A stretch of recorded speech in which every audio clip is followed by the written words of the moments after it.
Welcome to the Pro Football Couch Analyst Podcast. I'm Connor. We got Braden in the middle, and our executive producer Ryan over on the right. Today we're gonna be going through the records of the NFC teams, making our predictions for the year. I got all my records laid out, and we're coming to you on a Thursday night. Probably be put up by Friday morning. And instead of waiting until after the preseason game is over tonight, we're just going to go on with it because I doubt anybody wants to hear Jake Luton news tomorrow when they wake up. So we're going to get right into it, starting with the NFC. So you guys ready to react? Indeed. Okay, so let's start off with the NFC East. In this order, the Philadelphia Eagles going 11-6, the Dallas Cowboys going 9-8, the Washington Commanders going 7-10, and the New York Football Giants going 5-12. Thoughts? Very accurate. I could see that. I could see all of that happening. I don't know if the Eagles would win that many games. I think it will be like the NFC least, like usual. Maybe not last year, but 2 years before, when I don't think any teams had double digit numbers. The Commanders won the division at 7-9 that year. Yeah. Yeah, I could see that happening, but I do think the Eagles are going to win the division. For me, Dallas is kind of a hard team to pick right now because they were good last year, and I've been super low on them up to this point. You just never know what they're going to be like. Yeah, I mean, they had that one pop-up year where they went, 13-3 or something. Yep. And they had home field advantage for the first round of the playoffs, or the divisional round of the playoffs, I should say. But they're kind of similar to a few other teams that we see throughout the league where they pop up every other year. It's okay, this year they're going to make it, this year they're not. Washington, then, they got Carson Wentz.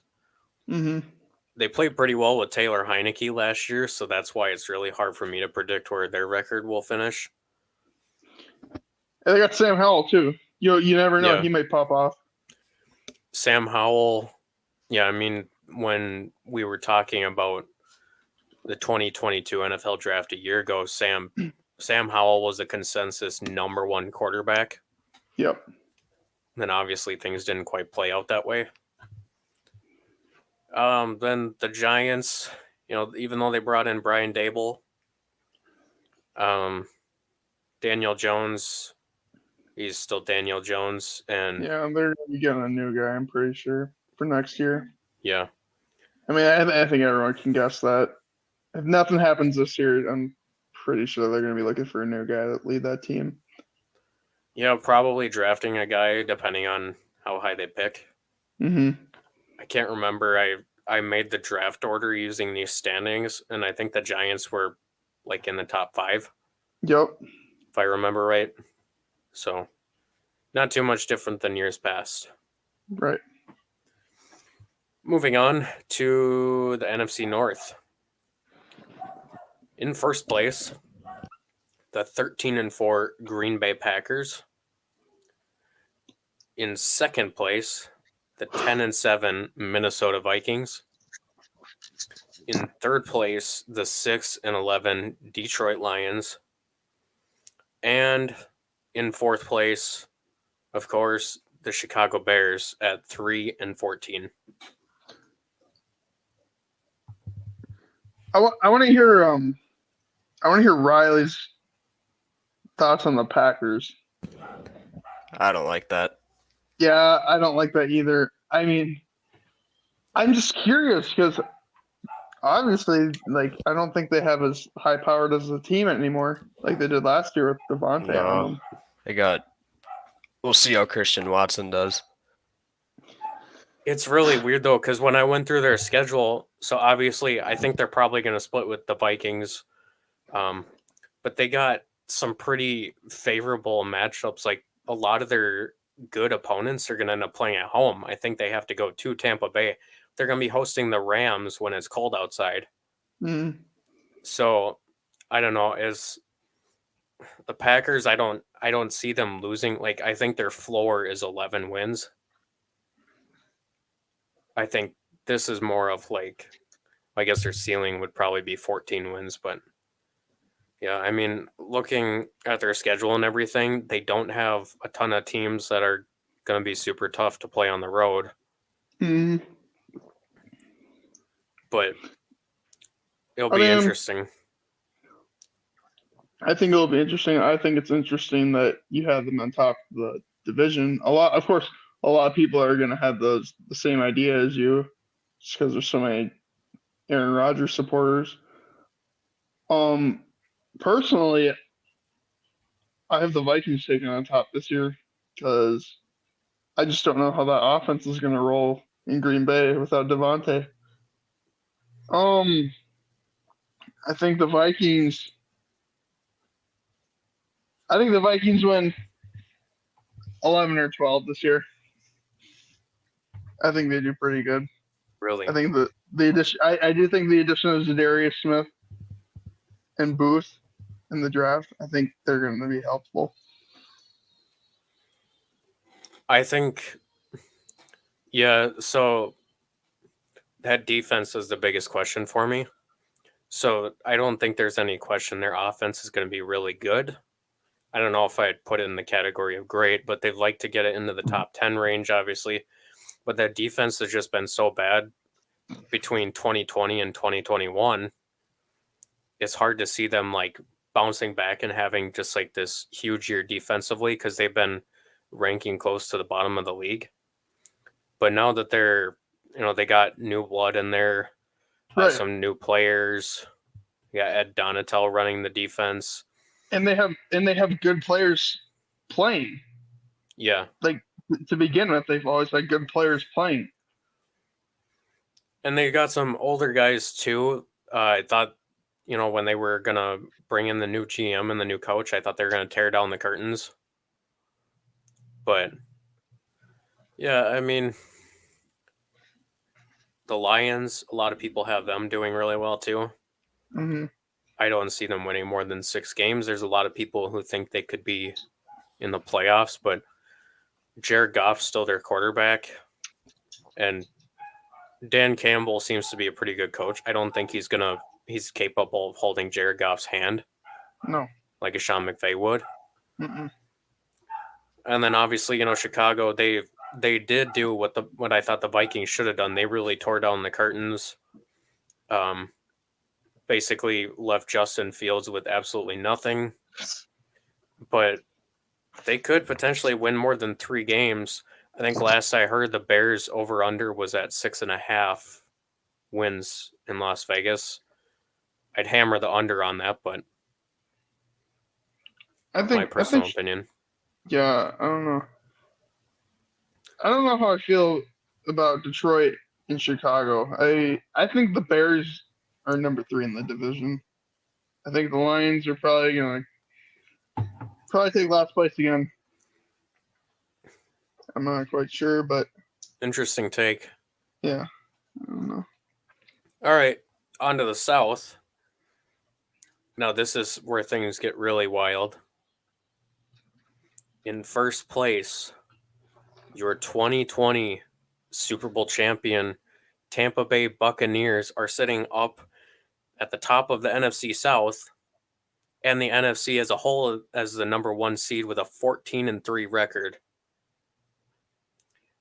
Number 2 at 9-8, the New Orleans Saints. Number 3, 7-10, Carolina Panthers. And last and definitely least, the Atlanta Falcons at 3-14. Think the Falcons will do that bad? I think they're going to be terrible. Yeah. If you look at the construction of their roster, okay, so now they got Drake London to throw to. They got Kyle Pitts, obviously. But who do they have like on their line? I mean, they don't really have any other weapons besides Drake London and Kyle Pitts, and we don't know what Drake London's going to be yet because he just got drafted this season. Mm-hmm. So, yeah, I mean, I think top to bottom, the Falcons probably have one of the worst overall rosters in the entire league. Yeah, their personnel isn't very strong. You think Marcus may be able to make something out of it though? Like, yeah, they probably won't do good this season, but you think he might be able to create some highlights? Yeah, I mean, he's a good bridge guy. He limped a Tennessee team in the playoffs before. Mm-hmm. So, I mean, yeah, Mariota's got experience, and he's been playing with the Raiders and sitting behind Derek Carr. So I don't know, maybe he's learned some stuff, but I think there's always a possibility that by I don't know, maybe week 8 or 9, I don't know when the Falcons have their bye off the top of my head, but I think close to the bye week, you'll probably see Desmond Ridder step in. Yeah. Because, I mean, based on where they're projected to finish with their record and everything, I don't think that they're going to really be picking outside the top 10. So quarterback will certainly be in play for them in the draft. Mm-hmm. So, yeah, I mean, that's something to keep an eye on. And also Arthur Smith. We'll see if he's got anything. Arthur Smith. He could potentially be on his way out the door this year if they do end up finishing with that bad of a record. And now to the NFC West. The Los Angeles Rams, 12-5. The San Francisco 49ers, 10-7. The Kyler Murray-led Arizona Cardinals, $246 million man, 7-10. And Pete Carroll leading the Seahawks to a 4-13 record.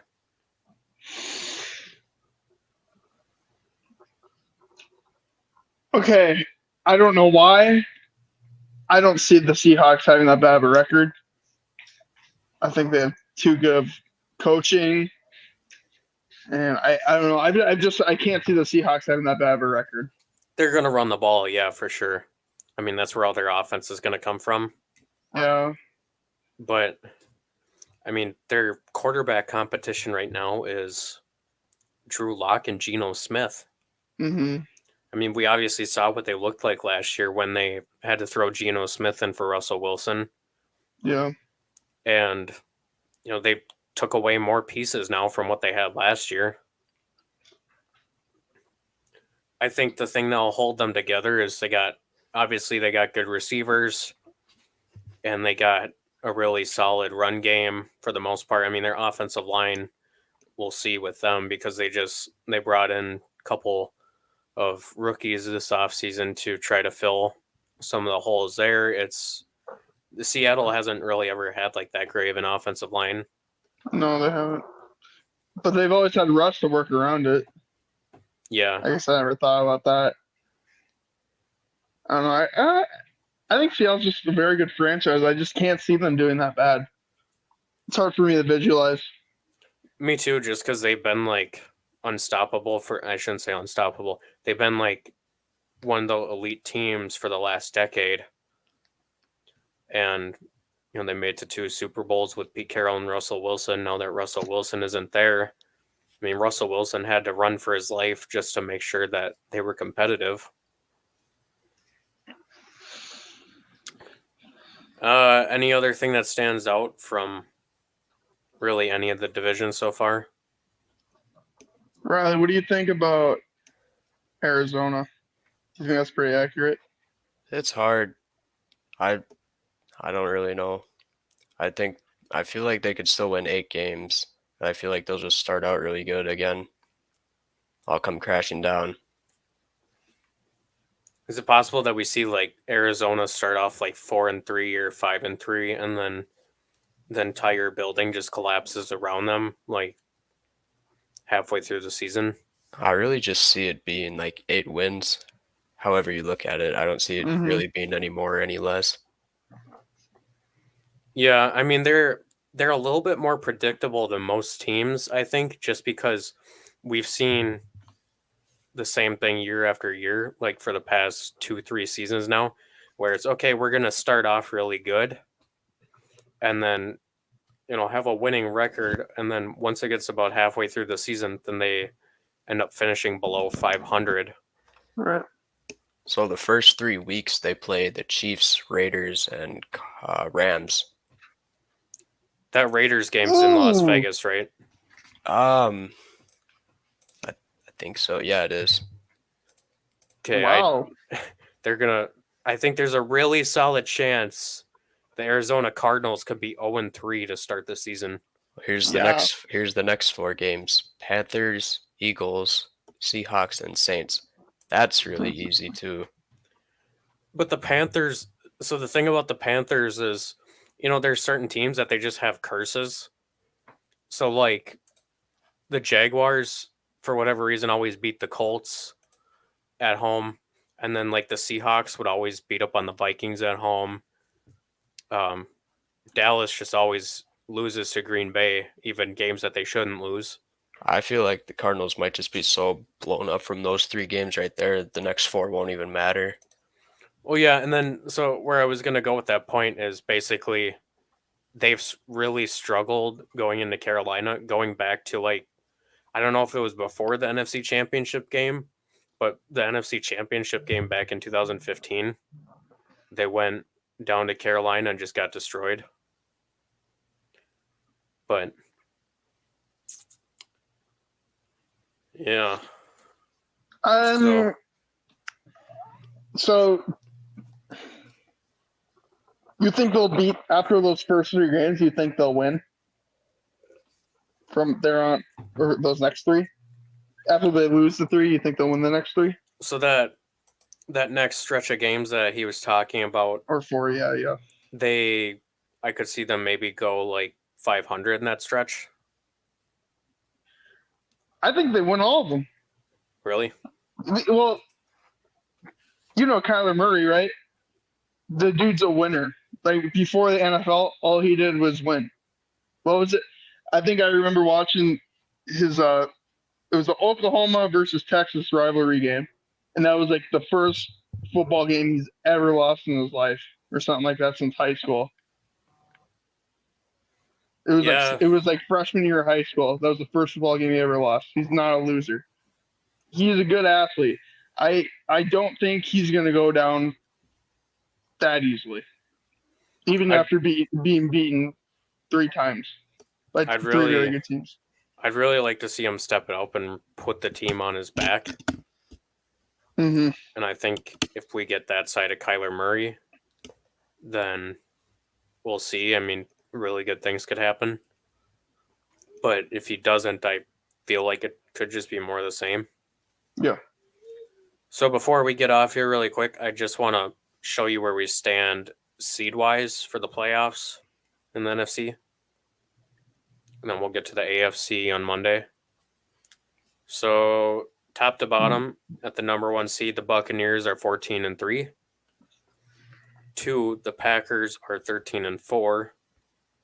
3, the Rams are 12-5. 4, the Eagles are 11-6. 5, the 49ers are 10-7. 6, the Vikings are also 10-7. And at number 7, we have the Saints at 9-8. So those are the 7 seeds for the playoffs.